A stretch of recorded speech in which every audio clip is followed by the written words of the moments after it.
Bien, ahora les voy a explicar cómo realizar las descargas. Miren, ustedes se van a ir a esta página que es geogpsperu.com. Van a ir a esta página, nada más lo van a teclear en Google y se van a ir a la página. Aquí van a poder descargar todos estos archivos. Miren, caminos, catastro, que están de diferentes instituciones. Miren, está LANA, INEI, Ministerio de Cultura, en fin, de varias entidades que van a poder descargar. Vamos a hacer un ejemplo con las cuencas hidrográficas. Vamos a ir aquí, ir a descargar y luego vamos a ir más abajo. Aquí por ejemplo está el formato, ¿no?, para ArcGIS.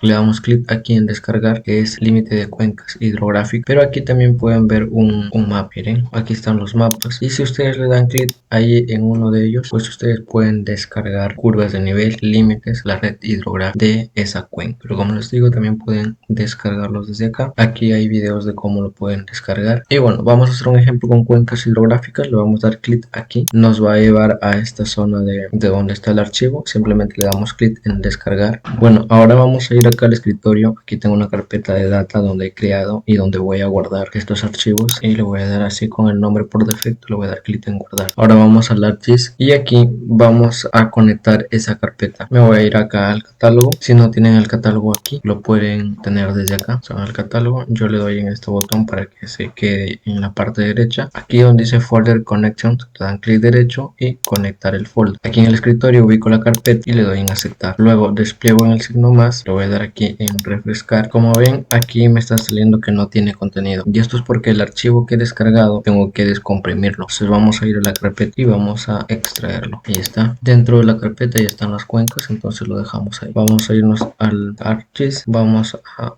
refrescar y vamos a refrescar. Ahí está, ya tienen el shapefile, lo arrastramos y soltamos. De esta forma tienen estos archivos y lo pueden descargar todos los shapefiles que han visto ahí en la lista.